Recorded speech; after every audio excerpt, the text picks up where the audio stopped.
So, ladies and gentlemen, you have heard from our experts about what we think is an objective assessment of the performance of this government. We did not want to be biased, and that's why we deployed experts. What they have produced to you here is a result of extensive research which has been done by some of our people. Some of them are in the universities who have taken time to come up with this analysis. Lakini nataka niseme machache kwa lugha ambayo wengine wanasikia. Sisi kama Azimio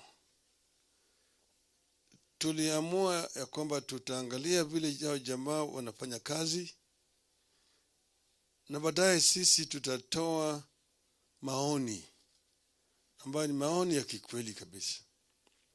Umeona jamaa wakikimbia mara kwa mara kutoka eneo hii na eneo hii wakitoa ahadi.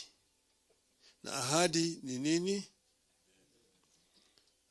Kuna ahadi ambayo walitoa wakati walikuwa wanafanya kampeni. Kuna lugha walikuwa wanatumia wakati ile ambao wanafanya kampeni. Hiyo lugha imebadilika baada ya wao kushika hatamu ya utawala katika taifa letu. Katika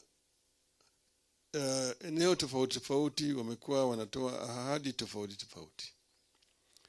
Lakini tunaweza kusema kwa jumla ati yale ambayo wamejaribu kufanya haijafika kile kiwango ambayo wananchi walikuwa wanatarajia.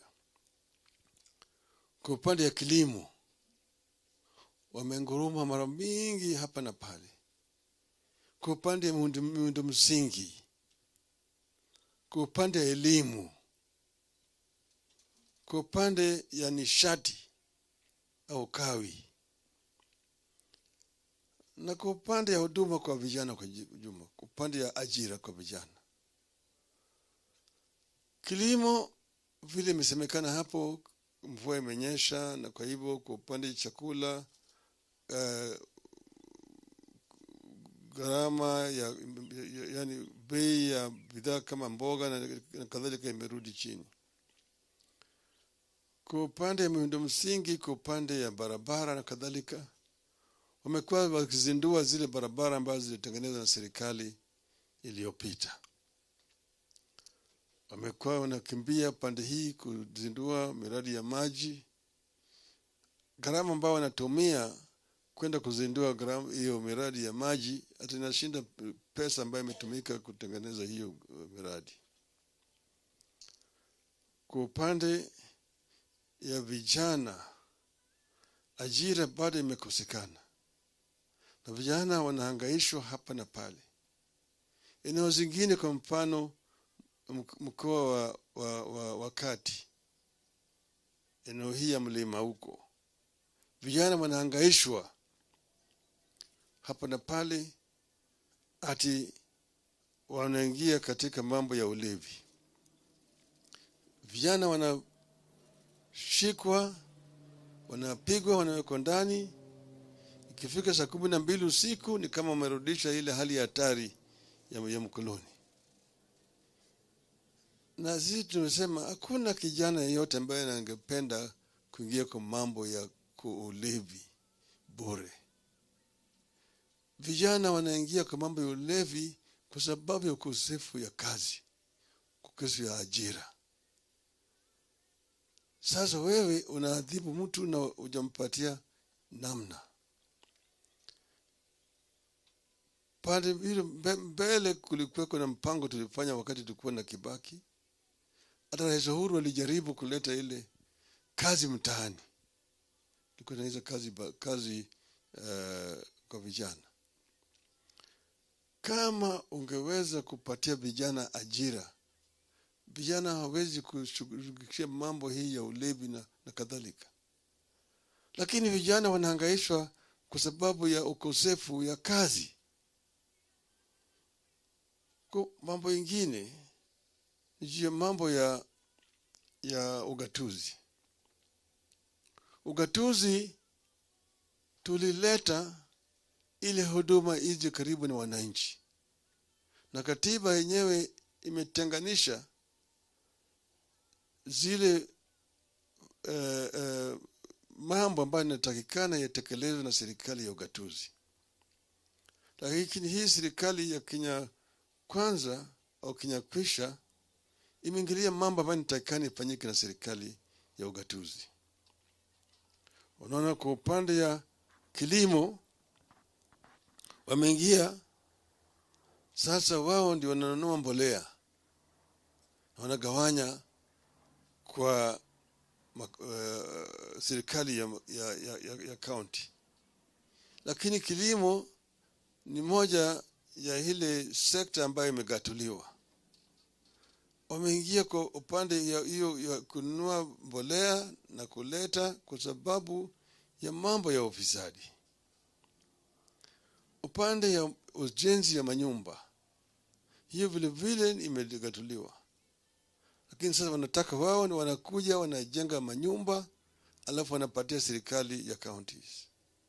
Kwa upande ya masoko, wanataka wao ndio wajenge masoko ndio wapatie serikali ya counties. Kwa upande hii ya industrial parks na kadhalika. Kwa upande ya mabarabara, yote wameingia, na hii yote ni kwa sababu ya mambo ya ufisadi. Ndio unaona hapo tuko na shida vile vile, hapo tumewakosoa. Kwa upande ya utawala kwa jumla, Bwana Mwangi ameongea juu ya mambo ya state capture ya institutions. Mliona juzi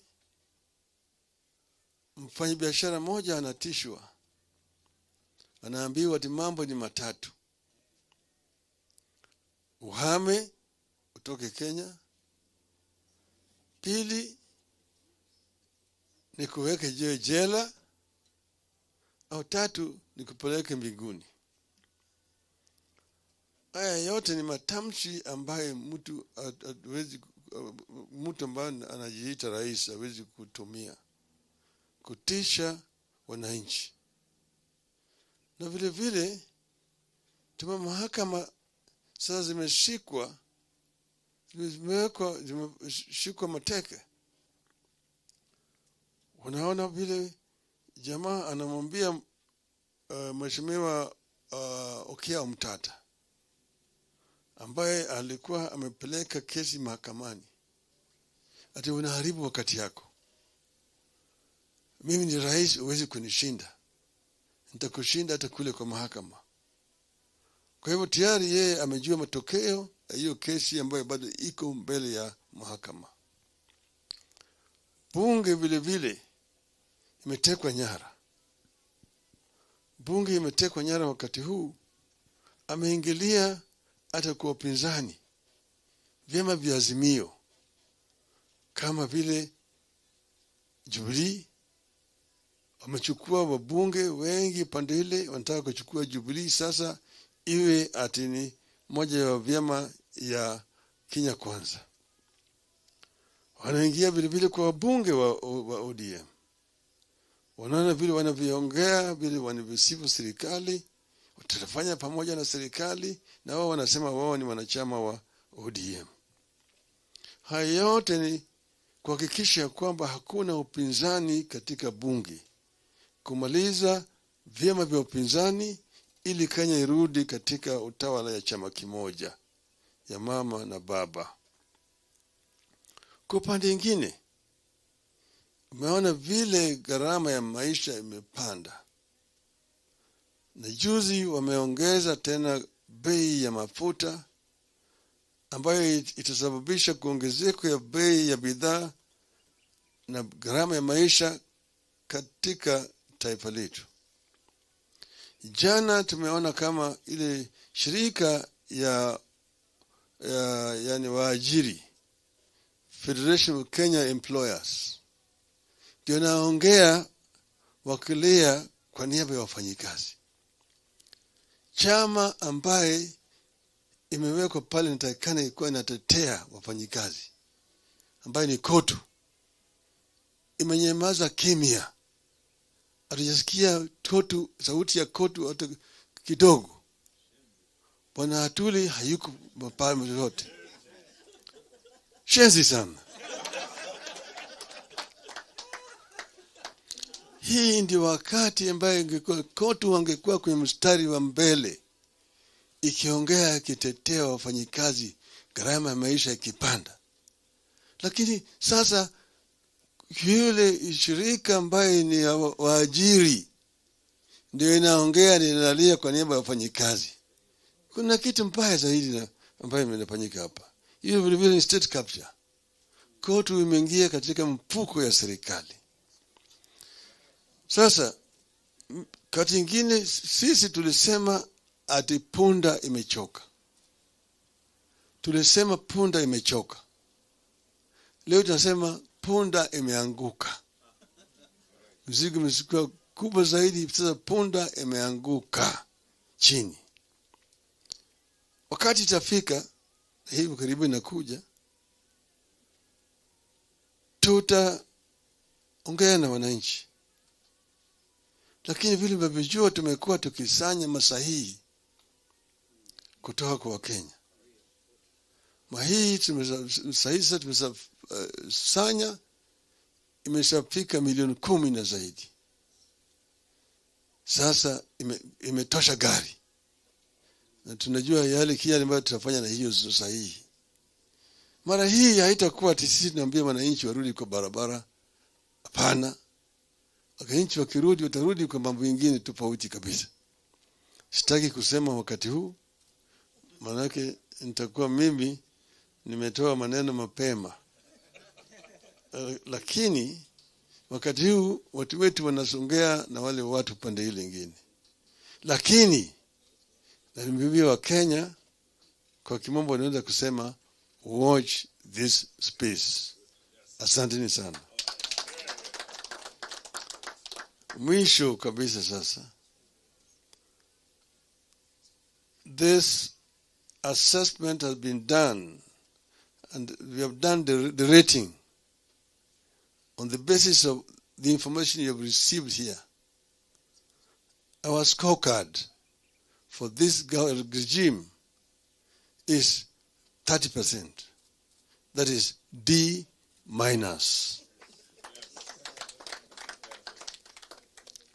Asanteni sana. Do you understand anything? Asanteni sana. Everybody. The way to tell how an economy is doing, really, in simple language, is to look at what's going on in its securities market. For instance, how is the NSE 20 share index and all share index doing? Now, the last year, both the NSE 20 share index and the NSE all share index have dropped to the point of 30%.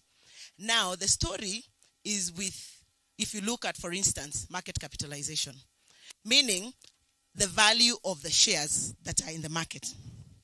If you look at market capitalization, this last year of Kenya Kwanza regime, market capitalization in the NSE has gone down about 29-30%. Meaning, whatever you had put, if you had, for instance, put in 1 million shillings in the NSE, it is now less in terms of value. If you sold it, you would lose 30% of that. 1 million shillings, that means you would lose how much? 300,000. So your worth is now 700,000. That is what is going on in the Nairobi Securities Exchange. And it is not about the earnings. It's not that the companies that are listed are not profitable. They are profitable. In fact, the profitability has remained steady at about 60%. However, the price to earnings ratio has been halved from 5.3 times. I mean, at the last 3 years of Uhuru's regime, the price to earnings ratio has been about 10 times. Meaning, your price, the share you buy, you will earn at least 10 times more in earnings of the share price that you get. That is now down to 5 times in the last year. So the NSC is a barometer. There you will tell exactly how Ruto's regime has done substantively on matters economy. I want to address just 3 issues in the social pillar, and I'll start with the education sector. As people who have looked at this sector, you will realize in the last year, the education sector has been perhaps one of the most disastrous sectors. In fact, we are saying that it has been so disastrous that even Parliament themselves said that the 2022 examinations were the worst conducted. They were marred with malpractices. Cheating is back. Now, the area where the CS is from or government officials are from must be ranked higher in examinations, and we have seen that. And we are saying that we have successfully, the Ruto regime has successfully ingrained malpractices and examination integrity issues. And the truth is, in the fullness of time, we will pay. We will pay because we're going to be producing mediocre people into the market, and Kenya will pay. So there are a few issues. Yesterday's newspapers reported very well on issues of capitation, not getting into the education institutions. That is clear, and it is across the board. The issues of increased price of education. I mean, the price of education in this country during the Ruto regime has increased by 225%, causing a huge issue and a huge burden, especially because many of these parents are already burdened by the issues of cost of living. We have seen lots of stories around implementation of the CBC, and we think that the government should be concentrating on policy and resourcing the CBC and not finding out if the system works or it doesn't work. Because by the time CBC was operationalized, a research had been conducted that would be the way forward. Corruption is back in a big way if you look at what's going on in the TSC and the NEC. And I know that when they were reading the budget, they told us that the education sector is the greatest gainer of that budget. I think it currently is at 27.6% of the current budget. And this money is going to TSC. However, the money is going to pay teachers to get more, to advance their popularist sort of agenda. And now what we are seeing in weekends, and I think the Fourth Estate is here, they have reported that as well. Over the weekends, MPs have letters that they're issuing to hire teachers and watu waingie kwa jeshi. So the role of TSC has essentially been politicized. And this, in my view, should be, in our view, should be regularized. The issues of the Kenya National Examination Council, leaking examinations, and everything that goes on in KNC has become more alive in the last year or so. Issues of inequality in education between public and private schools. We are seeing a government that promised, and on the right side of my slide, you will see the many promises, and I know the media has highlighted that a lot of times. But one that is clear is that they actually had indicated that they would invest in research and bring to life the Science Technology Innovations Act of 2013 that then proposes an increase of resources, the resources that go into research from 0.8% of the GDP to 2% of the GDP, which has not happened, essentially. If we go into health, health has been another disaster. What this regime is trying to do is claw back on devolution. Health is a devolved function. And we realize that it was devolved, however, the resources have remained at the top. This last budget, 37 billion, was put to the national government. What business does the national government have to do with health when the people dealing with healthcare are the governors? So we have seen issues of clawing back on devolution, especially in the health sector. The other day you had the CS mention that they would like to now establish an emergency fund. I mean, it's the most obnoxious thing that can happen. If you have an emergency today in the village, do you go to Kenyatta Hospital in Nairobi, or do you go to the dispensary next to you? You go to the dispensary next to you. So what the government should actually be doing is to strengthen primary health care, so that if there is an emergency, then the person goes and is treated at the primary level. That's not happening. We are seeing the funds being retained at the national government level.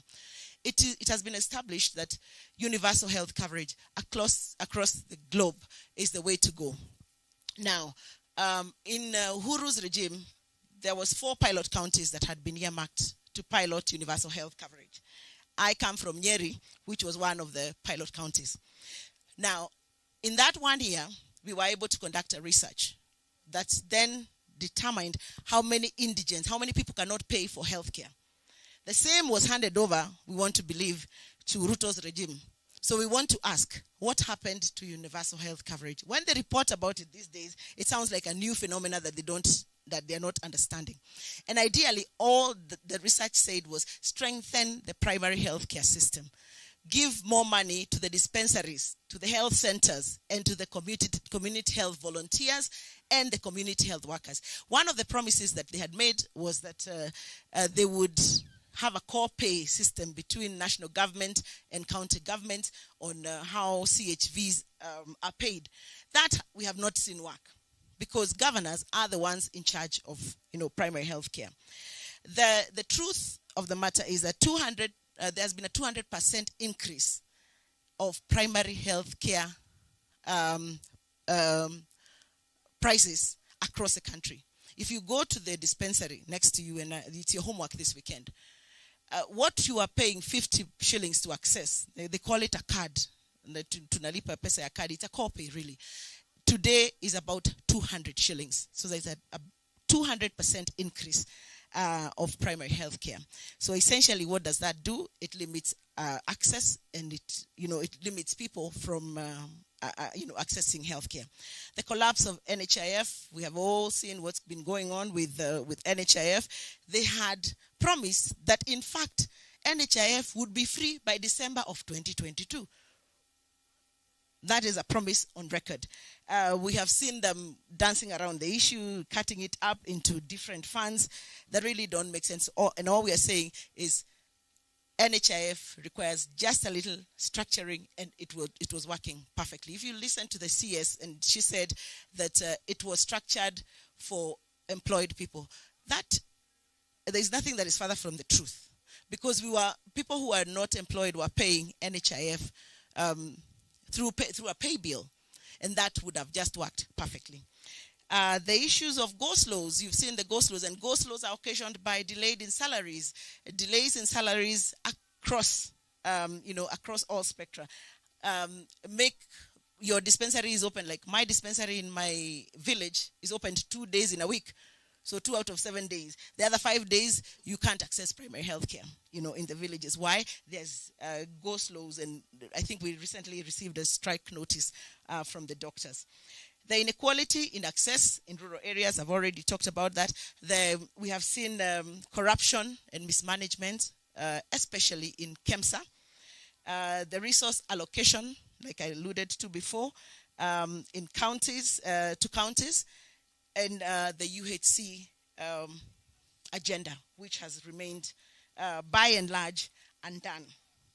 If we move to social development and gender, if there are people who have been woodwinked in this regime and by this regime, it is the women of this country. Everything from the pre-election promises of how many women will be in cabinet and how women will have access to markets, and all those promises have been not met, but they have been broken.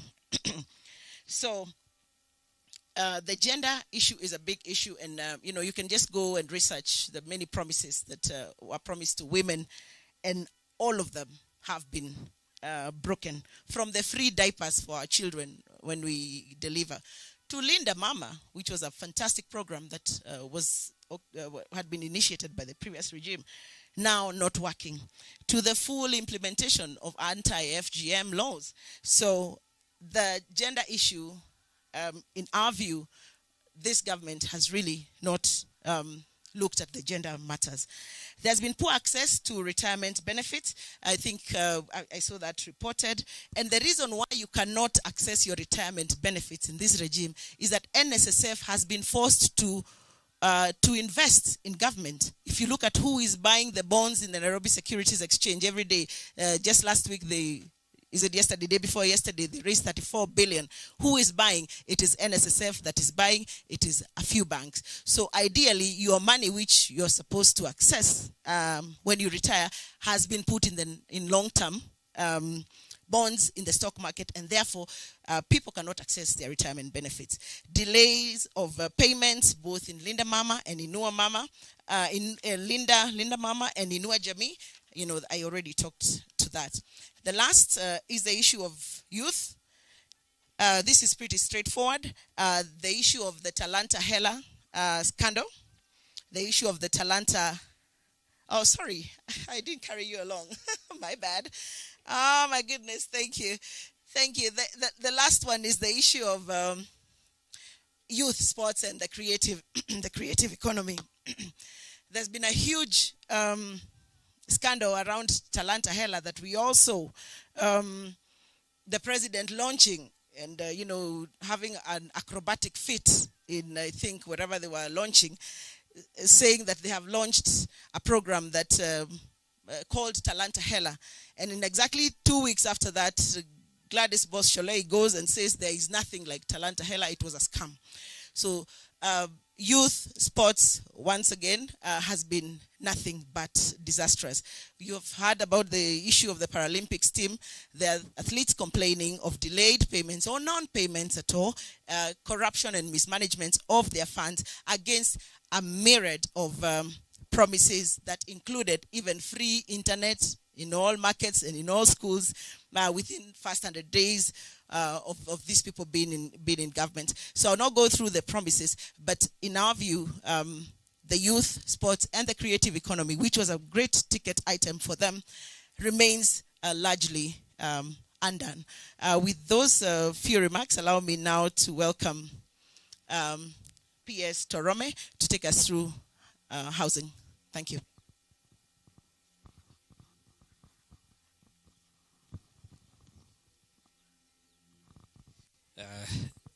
Thank you, Caro, for that presentation.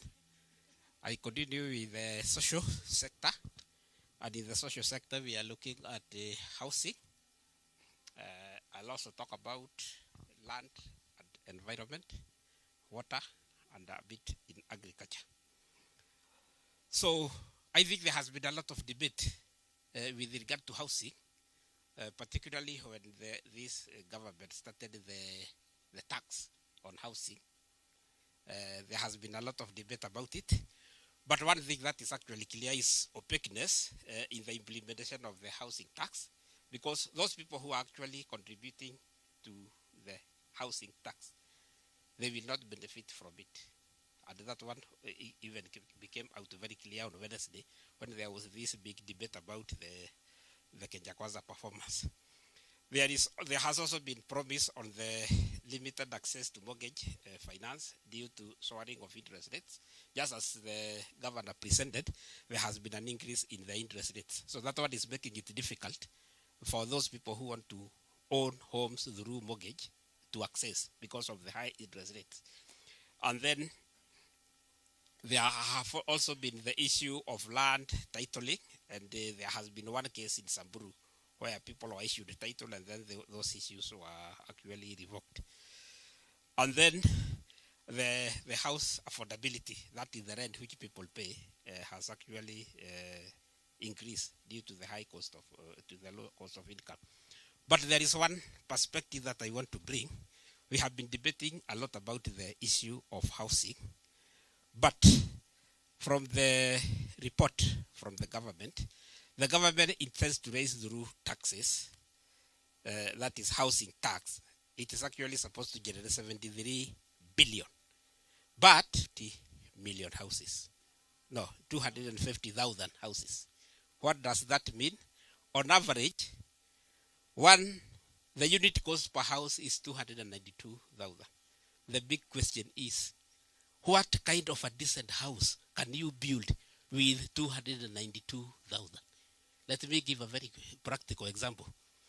If you have just started, maybe sometimes you bought a small plot in Syokimau, or even a small plot in Kitengela, in Rangao, in Onkaterongai, because in Rongai now you cannot get a house just next to the main road. You have to move to cross the river and go to a place we call Rangao or even Tuala. If you have that 1/8 plot that you bought, and because for a middle income family, an ideal house is a 2-bedroom house. If you are to build a 2-bedroom house in Langao or in Kitengela, it will roughly cost you 1.5 million. So, if that is the case, then with the 73 billion, which the government wants to use to construct 250, they will be very lucky to construct 50,000 houses per year. Because if you divide 73 billion by 1.5 million, that one will be about 49 point something. So, this government will be very lucky to construct 50,000 houses. So, that target will not be met. And and we even do not know who will benefit from the few that will be constructed. So that one, the issue of housing, no wonder there is a proverb who says that is a stupid idea. I may not be at the luxury of using that language, lakini jijazie wewe mwenyewe. And then there is the issue of water. As we have seen, since this government took over power, they have been running to open small. In fact, the amount of money that they spent to go and open a tap of water is more than the money that was used to construct that project of water. So why waste so much? And sometimes they even use a helicopter to go and open a water tap in Kiambu. So you can see. And I can even go back to the housing that I have just mentioned. When you talk about the 73 billion, we are not sure how much money will be used for administrative cost. Because even to go and open a housing scheme in Ruai, they will have to use helicopters. So, the 73 billion may actually not go directly to the construction of the houses. Because there will be so many administrative costs. So, we are waiting at the end of the year when Kenya National Bureau of Statistics publish this statistics through the economic survey. We shall see how many houses have been constructed by the government using that money. But as you can see, it's very serious. So the other thing that I would like to talk about, the water towers are very important. That is where the rivers that actually supply us with water, they raise from the Mau Highlands, the Aberdares, the Cherangani, Elgon, even some parts of Kilimanjaro, even Mount Kenya and what have you. But you see, this is very ironical in our country. When we are in an international conference, we pretend to be climate change experts. We even host an international conference on climate change. But internally, we are allowing people to log. So what does that mean? We want to attract credit, carbon credit money. But we are destroying our own natural resources, which give rise to our water. Remember, Kenya is a water deficient country. So, when we start experiencing drought, it is because we are not managing it is because of our reckless decision of allowing logging to continue. So, and then there is the issue of agriculture.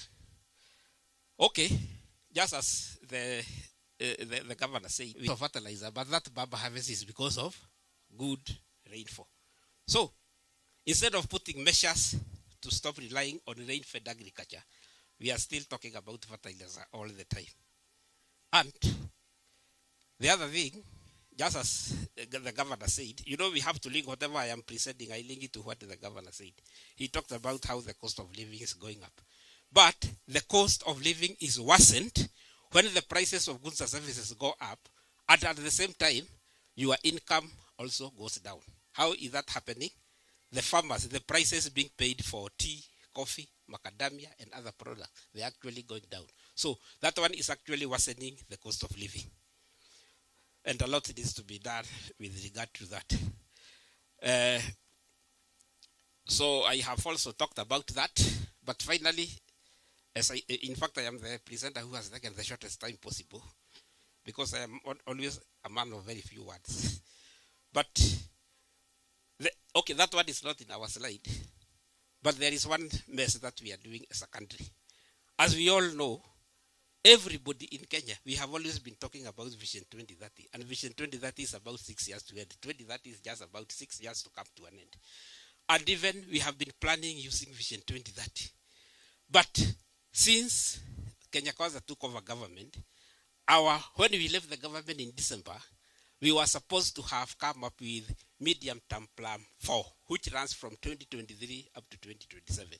It is the one that is used to implement the Vision 2030 or the projects in the Vision 2030. But so far, the budget has been read, but there is no medium-term plan that has been launched for the government to start planning and also meeting the aspiration of Vision 2030. And even the Finance Act is very clear. Before any government ministry or even agency is allocated money by the National Treasury, the PFX says that you must have a plan. Even for the county government, for them to start receiving money from the national government to implement their plans, they must have what we call the county integrated development plans. But when at the national level we have not launched the medium-term plan, we don't expect the counties to follow a good example of the national government. So the implementation of Vision 2030 under the KK government is actually doomed. I rest my case. I now take this opportunity to call Wakili Paul Mwangi to make a presentation on his area. Thank you very much. My area is about legal and constitutional.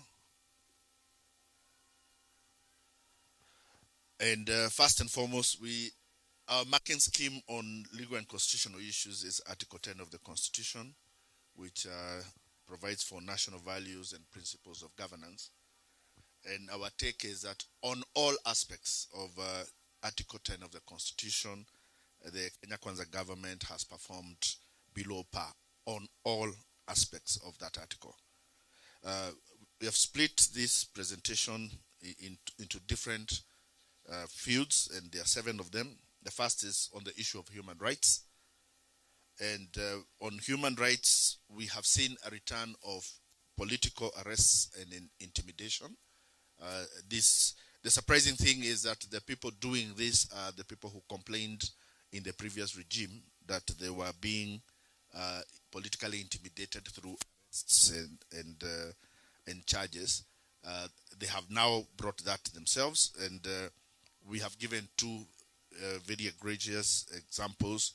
First, Baba's security man was arrested and kept incommunicado for 3 days when he could not contact anyone, and when he was kept without food and interrogated, which was a clear attempt at intimidating Baba. We have also given what happened to the blogger, Pauline Njoroge, which was see as an attempt to make sure that they silence any person in the media who would want to tell the story of Azimio. The second part of human rights that we have dealt with is the issue of police brutality. Now, maybe to say first that we have, as an opposition, we've been on the streets from 2013. We have demonstrated.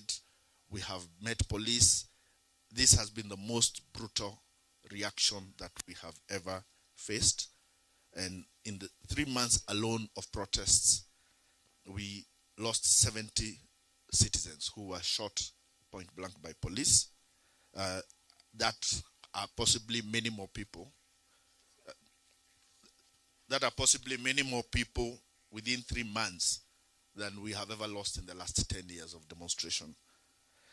Surprisingly is that despite that unprecedented levels of brutality, the president and his deputy have lauded the police for doing so, and have even said that they are going to protect them should anybody try to make them accountable. The converse of it is that when students and young people in Uasin Gishu said that they were going to demonstrate, unlike the reaction with Azimio, where our call for protest was immediately met with a warning and a cancellation of the demonstration. That did not happen and has not happened when demonstrations are called elsewhere, which makes it very clear that these demonstrations, these actions are aimed at intimidating Azimio. The third issue on human rights is concerning the report that was released the other day by the Independent Medical Legal Unit, in which they have said that in the last 11 months, they have recorded 128 cases of extrajudicial killings, and that they have recorded 482 cases of torture. They say that in those 11 months, the torture cases have doubled. And in a similar time last year, the number of torture cases were 232, which means the Kenya Kwanza regime has possibly now won the highest rate of torture cases that we have seen. Now, in that circumstance, what our prognosis of the future is, I think Kenyans should expect that we are going to face much more brutality. And the reason for that is from the economic picture that we've been given, and what Governor Nderito has told us is that things are going to get worse. But governments that are unable to solve your economic problems, the way they deal with the political consequences of it is to become more brutal. So let us expect that we shall have much more intimidation, there will be much more abuse of rights, there will be increased police brutality, there will be more torture, and invariably many more people will die arising from the failures, economic failures of the Kenya Kwanza government. That is our prognosis on that matter. The second head is on undermining governance. We have seen and we started this regime with a removal of all corruption cases from the people who were close to it. And our submission of it is that there seems to be a very subtle policy of ensuring that the Kenya Kwanza government appoints corrupt individuals in all spheres of government. And if your idea of what you want to do with government is do business, then one of the things you do not want is to have anybody of integrity in a place of responsibility. Which brings us to the second issue, which is the contempt for ethics. And again, Chapter 6 provides for the ethical standards of government. And we have said that the Kenya Kwanza government has no regard to ethics and is totally contemptuous to the issues of public ethics. And we have seen that in the return of the imperial power, or attempt to return the imperial power of the president to pardon people who are convicted of offenses. And we have seen the last pardons that were made were even for people who are known children rapists were given pardon. People who had committed corruption cases were given pardon. And this is one of the things that Azimio will be going to court to challenge for purposes of ensuring that president cannot create impunity by attempting to promise people that the president can forgive you for if you are found guilty of a crime. And we have already seen that being employed where the police are concerned. The third is about the threats to the judiciary. Kenya Kwanza started by appointing the judges who had not been appointed by the previous regime, and also by giving 3 billion shillings to the judiciary as a mark of their commitment to an independent judiciary. Of late, however, we have seen two things. First, the president has openly criticized the judiciary, saying that it is obstructing its development agenda. And the reason for that is that the judiciary has stood against the executive when it has attempted to abuse its powers. And also recently we have seen another attack where the president has said that he's going to take action on corrupt judges. Now, we have a Judicial Service Commission, and it is the Judicial Service Commission that deals with all issues concerning judges.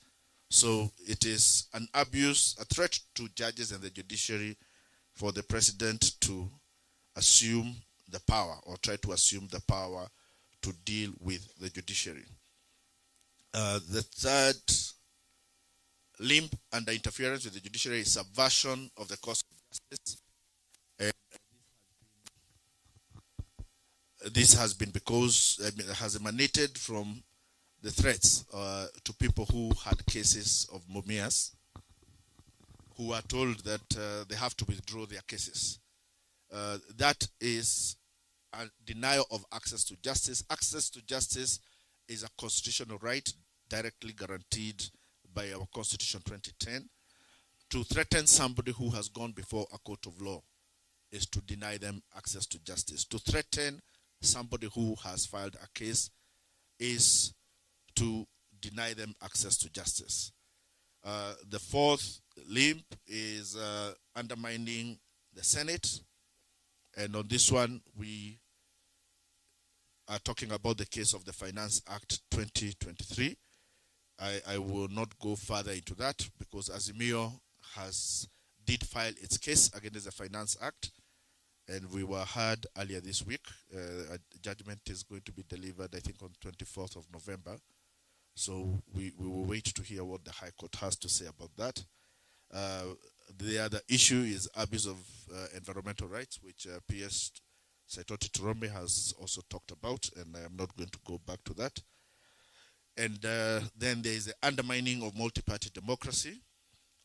First, to say that the regime keeps saying that it welcomes opposition, but on the other hand, it is doing everything to ensure that there is no opposition. And it has done that by attacking Jubilee and entering into the affairs of Jubilee. And even while the leadership of Jubilee has been in court, the president has openly recognized a faction of Jubilee as the legitimate function, which is the court that is supposed to pronounce as to who should be in charge. And then we have seen the buying of the members of parliament of ODM party, an issue that ODM has taken action on, and I will leave it at that because I believe that is also in court. The last issue we've dealt on this is inclusivity. We started by being told that the country has shareholders, and we have all been told those who want to buy shares be prepared in 2027. The political stock exchange shall be open again, and make sure you buy your shares.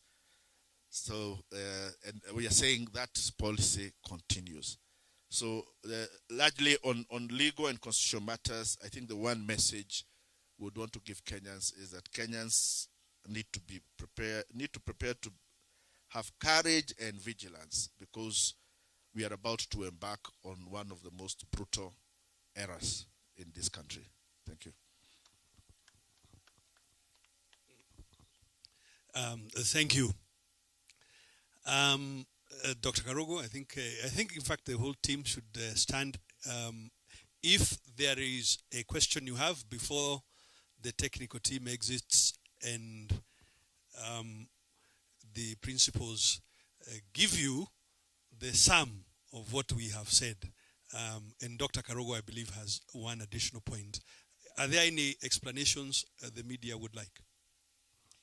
Okay, I just wanted us to speak about the issue of credit rating. All credit rating agencies have downgraded Kenya from a double B, I think we're now going into the C's, to a country that is not credit worthy. And that, like I said, you can see what's going on in the stock market. When the stock market goes down, what essentially investors are saying is that we don't trust this regime. We cannot give you our money because we cannot trust you to pay. So a big story is also told by global credit rating agencies, which all have agreed to downgrade. And we saw the African Union, I think, trying to fight back for Kenya, I think through the influence of this regime. But those figures are scientific. Kenya is not credit worthy. Thank you. I also wanted to emphasize on what I talked about the cost of housing.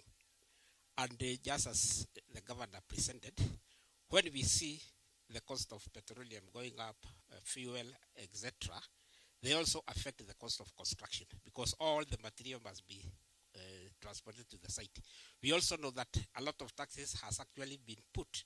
Like the cement, we used to buy cement last month at 680, but now it is at 720. So this increase in the cost of construction material is not only going to affect the government in achieving its housing projects, but also the private sector will also be affected. That point must be taken into account. The cost of construction material is actually skyrocketing because of the cost in transport as a result of cost in increase in fuel. I thank you. Any questions of a technical nature? Policy questions the principals would deal with. Well, excellent. Thank you very much indeed. Thank you very much indeed. So, a difficult, dismal, disastrous year. Take your pick. May I now return it to His Excellency Right Honorable Raila Odinga to give you the summary of what we have spoken about. I'll stand here. 29, that's what that is about. Because the price of electricity has gone up 61% if you're a small consumer, and 31, here we go, and 42% if you are a larger consumer. Now, I spoke to you briefly about what is happening because of this massive borrowing. In the language of bankers and economists, we talk about the spread, the difference between if you have a few shillings and you put in a bank, if they pay you interest for your deposit and how much they are lending. What you will see is that spread between what they pay Kenyans for their money and what they are lending, mainly government, that spread is going up. And that's so at the beginning of the year, it was 8.9. Now it is 9.8%. Why? Because government is driving up that spread in order to attract money to itself. And that's the point we are saying of massive borrowing. And this is what then in that language they talk about crowding out. So government is pushing out the private sector and taking most of the money to itself. And you can see the trajectory of the curve that, treasury bills and bonds are competing with the private sector, and most of the money is going to them because they are paying much higher rates. Now, on the economic, on the micro and small businesses, which is where the bulk of Kenyans are, what is happening there? In summary, more of us are hawking than we were a year ago. We are borrowing for things that we were not borrowing for last year, primarily education, and I'll show you the data in a moment, and we are defaulting more than we were doing last year. We are closing businesses more. Why? Because of lack of working capital. And roughly 60% of those who end up closing is after they have made tremendous effort to get it. So this is the data that I'm talking about. First, people are having to do more than one thing. So maybe you are selling bananas, but you are also trying to sell something else, sweets or something like this. And that's the first line there. You are seeing those of us trying to do more than one thing has gone up to 19%. Where do we work from? As I said already, welcome, Your Excellency, Stephen Kalonzo. As I said already, we could be working in a cluster, we could be working in a market stall or a juakali shed, we could be working online or from our homes, or we are hawking. We have no fixed abode and we're going from street to street. And that's what I want you to notice, that those of us who are working from a fixed place, whether a juakali shed or something like this, that number has gone down to 21%. Those working online and from homes, that also has gone down. And most importantly then, those who are hawking has gone up. Now, the percentage who are borrowing has remained roughly the same at around 55-56%. Yeah, but remember, small businesses themselves, like I hope your neighborhood kiosk, sometimes they extend you credit. You get milk and bread to pay at the end of the week. Ukipata kibarua.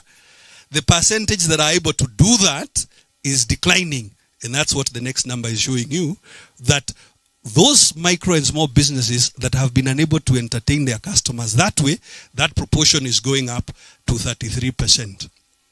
Those who get goods on credit from their supplier of bananas, that proportion is going down by 6 percentage points. Meaning, micro and small businesses are facing an even tougher and tougher time.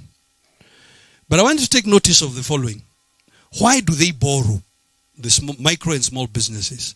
They borrow, the top 5 reasons is obviously, 1, to restock. But we also borrow for household expenses. For food at home and so on. And the proportion of us borrowing for household expenses has gone up dramatically by 7%. This is what I pointed to you earlier. Last year we were not borrowing for education. Now 23% of us are borrowing for education. And those borrowing then to expand our business and is declining. This data, and the Fourth Estate, you reported on it a few days ago.